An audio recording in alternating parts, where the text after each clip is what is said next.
សួស្តីប្រិយមិត្តទស្សនិកជនជាទីមេត្រីនៅក្នុងឱកាសនេះដែរខ្ញុំបាទសូមជូនជារៀងមួយបទក្នុងថ្ងៃនេះលោកស្រីអ្នកនាងកញ្ញាទាំងអស់ទទួលការសប្បាយរីករាយពីខ្ញុំបាទដូចតទៅ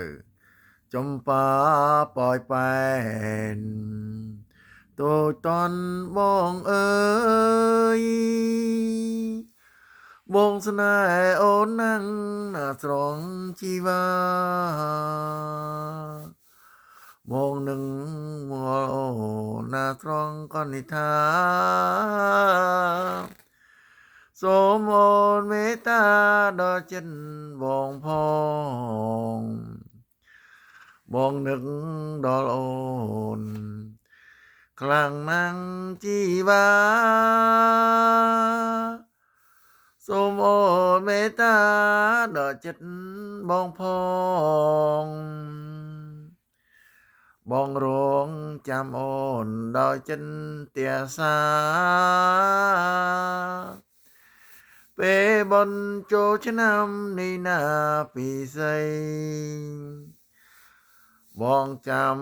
រូបអូននៅវត្តខ្មែរលវ៉ាសូមស្រ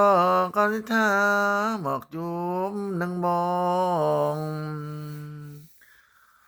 ងនឹកដល់អូនណាស្រងពីស័យទាំងយំទាំងថ្ងៃនឹងឃើញតែអូនភេត្រា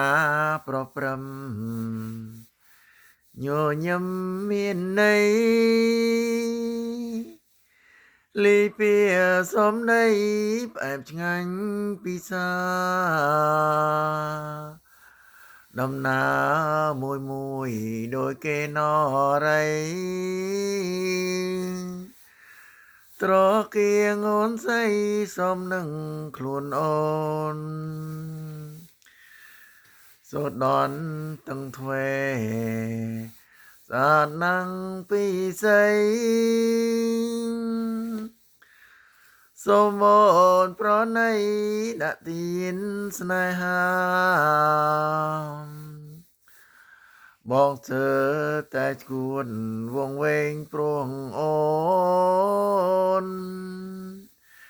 ស្នេហ៍គ្រាដំបងមិនអាចភ្លេចបានអូផា